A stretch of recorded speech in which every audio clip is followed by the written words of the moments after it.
നമസ്കാരം. മലയാളി വാർത്തയിലേക്ക് സ്വാഗതം. ഖത്തറിൽ ഇസ്രായേൽ നടത്തിയ ആക്രമണത്തോടു കൂടി തന്നെ ഖത്തർ ഏതെങ്കിലും രീതിയിൽ പ്രതികരിച്ചില്ലെങ്കിൽ നാളെ ഇത് മറ്റേതെങ്കിലും അറബ് രാജ്യത്ത് സംഭവിക്കാമെന്നുള്ള ആശങ്കയാണ് ഇപ്പോൾ GCC രാജ്യങ്ങളെ ആകെ ഭയത്തിന്റെ മുൾമുനയിൽ നിർത്തിയിരിക്കുന്നത്. ഏതായാലും ഇത്രയും രാജ്യങ്ങളുടെ എതിർപ്പൊക്കെ തന്നെ മറികടന്നുകൊണ്ടാണ് ഇസ്രായേൽ ഖത്തറിൽ ഹമാസ് നേതാക്കൾ പാർത്തിരുന്ന വസതിക്ക് നേരെ ആക്രമണം നടത്തിയത്. അതുകൊണ്ട് തന്നെ നേരിട്ടുള്ള ഏറ്റുമുട്ടൽ ഒഴിവാക്കി ഒരു നയതന്ത്രപരമായിട്ടുള്ള നീക്കം ഇസ്രായേലിനെ കൂടുതൽ ആശങ്കയിലാക്കാനായിട്ട് ഖത്തർ അല്ലെങ്കിൽ GCC രാജ്യങ്ങൾ മുന്നോട്ട് വെക്കും എന്നുള്ള കാര്യത്തിൽ യാതൊരു സംശയം വേണ്ട. അതിന്റെ ചില സൂചനകളാണ് ഇപ്പോൾ പുറത്തു വരുന്നത്. ഈ വരുന്ന ഞായറും തിങ്കളും ദോഹയിൽ വീണ്ടും GCC രാജ്യങ്ങളുടെ അടക്കം പല തലവന്മാരും ഒത്തുകൂടി ഒരു യോഗം നടക്കാൻ പോകുന്നു. ഖത്തറിൽ അതിക്രമിച്ചു കയറി ബോംബിട്ട് 6 പേരെ കൊലപ്പെടുത്തിയ ഇസ്രായേലിലെ കടുത്ത പ്രഹരം നൽകാൻ നീക്കം. ഏതായാലും ഗൾഫ് രാജ്യങ്ങൾ ഒതുങ്ങിയിരിക്കാൻ തയ്യാറല്ല എന്നുള്ളതാണ് ചില നീക്കങ്ങൾ കാണുമ്പോൾ സൂചന നൽകുന്നത്. കാരണം ഇസ്രായേലിന്റെ പണി നോക്കി എല്ലാം ഭംഗിയായി ചെയ്ത് അവിടെ നിന്ന് പൊടി തട്ടിപ്പോയി. പക്ഷേ ഇത്തരത്തിൽ ഇസ്രായേലിന്റെ ഭാഗത്ത് നിന്ന് ഒരു ഗൾഫ് രാജ്യത്തോട്ട് കയറി അവിടെ ഇത്തരത്തിൽ ഹമാസ് നേതാക്കളെ കൊലപ്പെടുത്തിയ സംഭവം അക്ഷരാർത്ഥത്തിൽ ലോകരാജ്യങ്ങളെ മുഴുവൻ നടുക്കിയിട്ടുണ്ട്. കാരണം പല രാജ്യങ്ങളും ഇസ്രായേലിനെതിരെ നിൽക്കുന്ന ഒരു സാഹചര്യം കൂടിയാണ് ഇപ്പോൾ.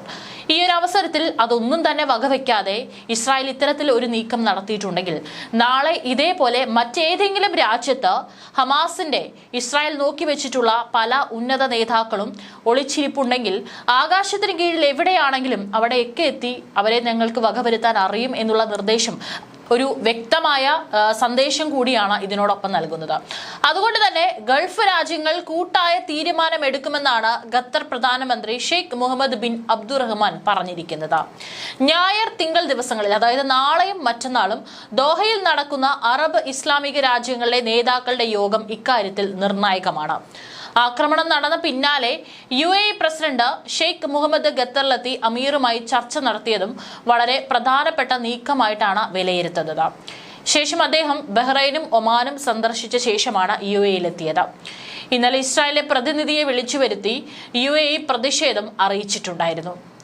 ഖത്തർ സൈനികമായി തിരിച്ചടിക്കുന്നതിന് പകരം മറ്റു ചില തന്ത്രങ്ങൾ മെനയുമെന്നാണ് നിരീക്ഷകരെ ഉദ്ധരിച്ചിട്ടുള്ള റിപ്പോർട്ടുകൾ. ഖത്തറിൽ നടന്ന ആക്രമണത്തെ അപലപിച്ച് UN രക്ഷാസമിതി പ്രമേയം പാസാക്കിയിട്ടുണ്ട്. അമേരിക്കയും പിന്താങ്ങി എന്നതാണ് പ്രത്യേകത. അതേസമയം ഇസ്രായേലിന്റെ പേര് ബ്രിട്ടനും ഫ്രാൻസും മുൻകൈയെടുത്ത് അവതരിപ്പിച്ച പ്രമേയത്തിൽ എടുത്തു പറയുന്നില്ല. ശേഷം ഡൊണാൾഡ് ട്രംപുമായി ഖത്തർ പ്രധാനമന്ത്രി ചർച്ച നടത്തി.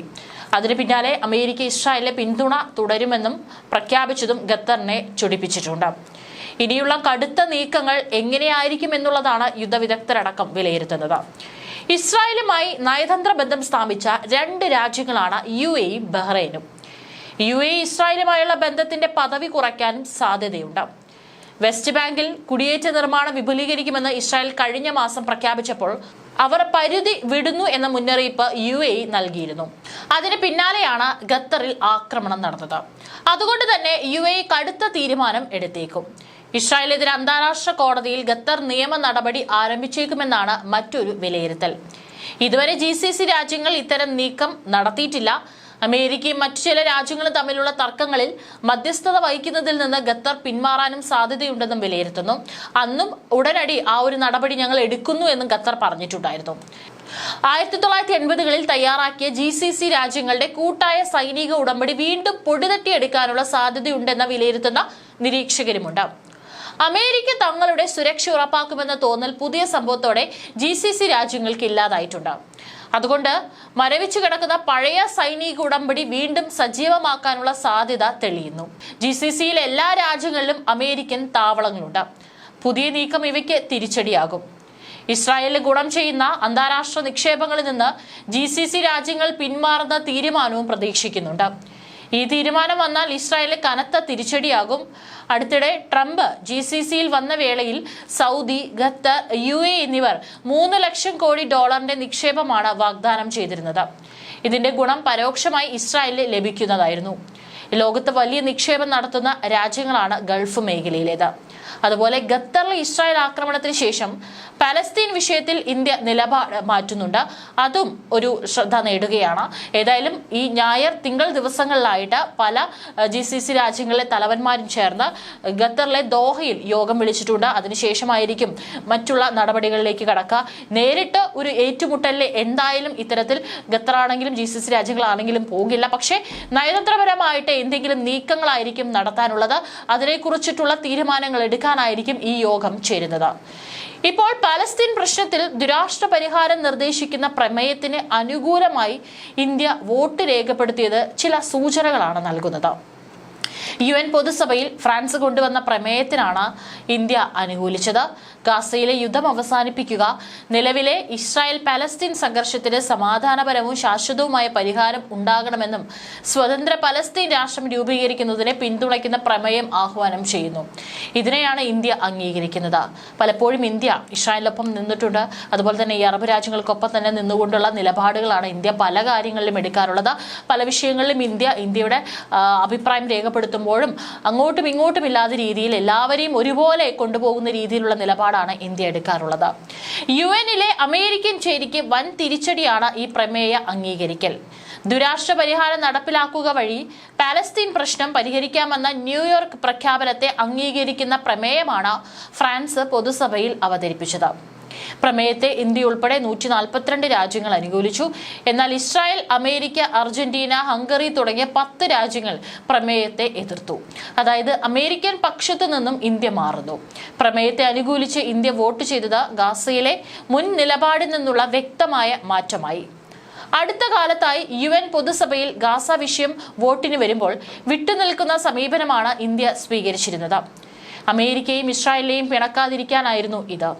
3 വർഷത്തിനിടെ 4 വട്ടം ഇത്തരത്തിൽ ഗാസ വിഷയത്തിൽ ഇന്ത്യ വോട്ടെടുപ്പിൽ നിന്നും വിട്ടുനിന്നിരുന്നു.